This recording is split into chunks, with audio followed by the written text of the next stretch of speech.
In a suburban family house, an elderly lady known as Judy is sitting in her living room watching a TV when she notices something on her shelf isn't the way it is supposed to be, so she carefully grabs a piece of furniture to adjust it, being careful enough not to make any noise so her caregiver won't notice what she's doing. After she's done, she safely gets down on the floor but suddenly collapses and she's hospitalized. Later, Judy's son Noah and her daughter Megan soon makes it to the hospital where they learn that their mother had a stroke.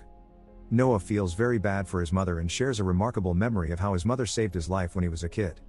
As soon as they leave the hospital, the sibling spots an old family friend known as Metzger wandering the streets and feels pity for him. At home, Noah is having the nostalgic feelings after 30 years of leaving the house and decides to spend the next few days there before traveling back to LA where he resides. He goes down to the basement to check his old stuffs and to his dismay, all of his old items is now soaked in water. Furious on how every of his childhood memory has been destroyed, Megan learns that the humidifier is broken, which has caused the whole basement to be flooded. As she looks around, she finds a hole in the wall and starts breaking it down to know what's behind it. With the help of Noah, they discover an old body buried inside the wall. They recognize the corpse as Mrs. Patty Metzger, recalling that 30 years ago the whole town was looking for her but couldn't find her. Their parents had to take them to their grandmother's for Christmas, and when they came back they discovered some new furniture designs on the wall of the house. Noah is devastated that he spent his whole adolescence life playing in that basement, not realizing that he's been breathing the air from a corpse.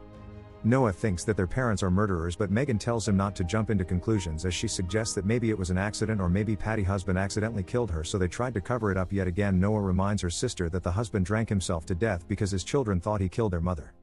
Megan thinks that they should call the police, and Noah points out that reporting the corpse now won't do any good since it happened 30 years ago. Everyone has moved on with their life, and to top it all, he needs the money that he can get when the house is sold after their mom's death. Reporting the case would mean they'd lose the house and the image of the family would be in the mud, and tells her to go home and rest for now. Megan asks how can he sleep with the corpse there, and Noah reminds her that he's been sleeping in that basement for years. Just one night won't be a problem. At the middle of the night, Megan gets a notification on her phone that his younger son's blood sugar is critically low, so she rushes to his room and gives him some insulin until he's stabilized. Meanwhile, at the family house, Noah just keeps going through their parents' old stuffs where he finds his dad's old gun. The next morning, they make plans on how to get rid of the body. After wrapping the body inside a polythene bag, the duo carries it together into Megan's car and drive through the night to one of the lakes in the town and dumps the body there, making sure it sinks to the bottom before leaving it. Warning her sister Megan not to let anyone know about what they did, not even her husband Diego. After dropping the kids at school in the morning, Megan hears from the radio about the discovery of a body buried under a lake in the quarry, mentioning that the police are investigating the body to identify who it was. On their way to see their mom, Megan tells Noah about the news, and he tells her not to worry about and thinks that there's no way the police would be able to link them to it. As soon as they reach their mom's ward, Detective Rawls is already waiting to speak to their mother, but due to her stroke, she finds it difficult to communicate, and the detective is asked to come some other time when she feels better. Outside the room, the detective asks the siblings if they have any idea about the body that was found in the lake, and they immediately deny knowing anything. But when the detective mentions the name of the dead individual, the siblings recalls that they used to be family friends, but that was a long time ago. Once the detective has left, the siblings goes to see their mother to tell her that they're taking care of Patty, so she has nothing to worry about, and tells her not to say anything to anybody. When they get home, they find a car parked in front of the house, and when they get inside they find their mom's caregiver Grace, sitting like a boss lady at their backyard while preparing a steak for herself. Wondering what she was doing here, Grace reveals that their mother told her what happened to Patty, and she also knows that they were the ones that dumped the body in the quarry, so if they want her mouth shut they have to pay her $10,000. A cherry on top is that she's wearing their mother's Rolex watch and lies that their mother gave it to her. Megan asks why she's doing this, and she points out that she doesn't like them, since they had everything handed to them, but unlike her that has to work very hard every day, yet they don't see her efforts. Noah agrees to pay her the money by tomorrow afternoon, and after that they don't want to ever see her again. After she leaves, Megan starts to calculate all the money she can get and asks Noah how much he has, and he says $600, so she decides to withdraw the money from her online sales to meet up. Noah doesn't think that after they give Grace the money she will keep her mouth shut, and suggests that they need to threaten her while giving her the money. Noah thinks maybe they should involve one of their cousin known as Bodie. He's a criminal and also a creep who cares so much about their mom and wouldn't mind to help in this type of situation. Megan doesn't want to involve a criminal and doesn't want to get dragged into some family drama, recalling that what they did isn't too bad since they only dumped a body in a quarry. The court would only consider giving them some probation, and there's no way they can arrest a sick lady, and thinks they need to involve the police. Noah acknowledges that her choice isn't that bad and points out all the terrible things that could happen to them when the public finds out about what they did. Her husband would lose his job at the school where he teaches, and they'd have to move to another city, which would eventually cause them to lose, and their mom being transferred to the geriatric ward. Now Megan asks what they need to do, and Noah tells her to get the $10,000 while he go talk to Bodie. With this, Noah goes to meet his cousin Bodhi and lies to him that they're trying to frame his lovely aunt for mother and they need his help to talk to the witness not to mess with them, and without much convincing Bodhi agrees to do it, so they agree to meet at the location. Once they get to the location where they're supposed to meet Grace, Noah gives Bodhi the bag of money, instructing him to make sure he scares Grace before giving her the bag. When Bodhi meets with Grace, turns out she knows their plans to scare her, so she tries to convince Bodhi that the siblings don't care about anyone else, not even their mother, they only care about themselves.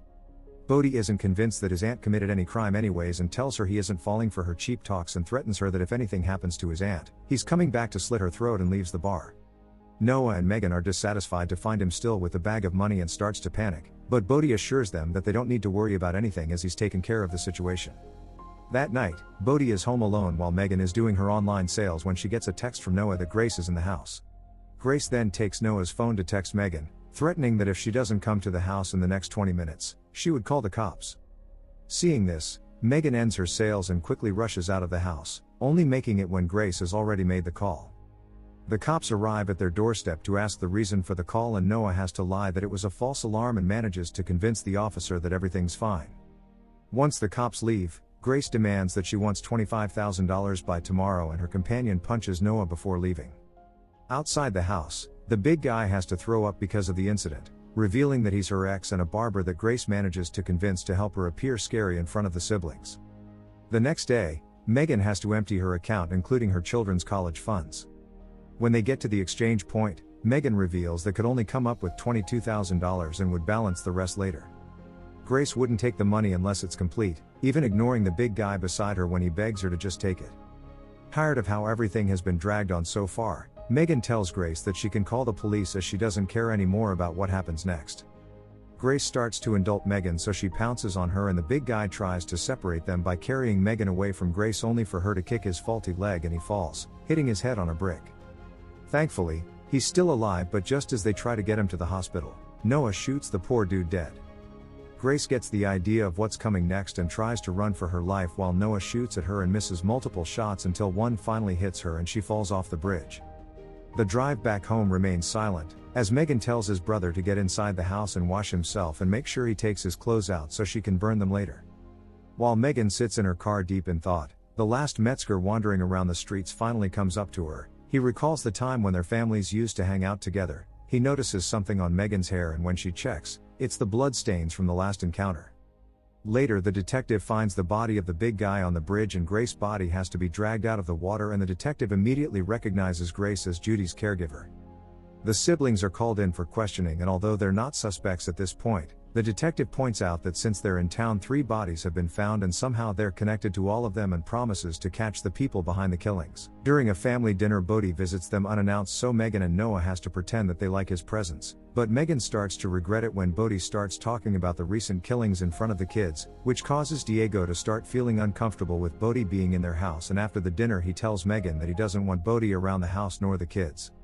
While watching the kids play sports, Noah and Megan starts to discuss on what to do with Bodhi since he already knows so much about what they did. Noah doesn't think Bodhi would keep his mouth shut about the incident, so they both plan to deal with it to keep their family safe, so they pay him visit.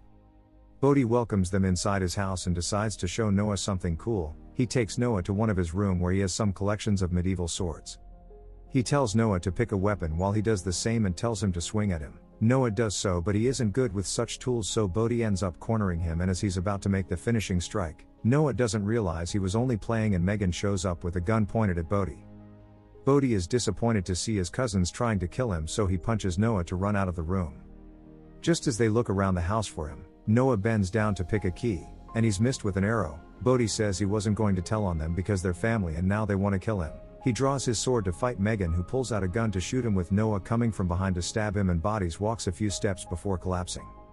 Just as Noah checks if Bodies is still alive, Bodhi stabs him in the hand and Megan shoots Bodhi to finally kill him. After taking care of the wound, they throw the body in a swamp. Megan goes to the hospital to tell her mom everything that went down, begging her not to worry about anything. Their conversation is interrupted when the detective comes in to question the mom since she's getting better. Megan quickly goes back to tell her mom something before allowing the detective in. The detective then asks what she said to her, and Megan says she told her mom she loves her. The detective then assures Megan that she's going to solve the murder cases no matter how long it takes. Megan ends the conversation by telling the detective to help return her mother's Rolex wristwatch that was recovered from Grace's body.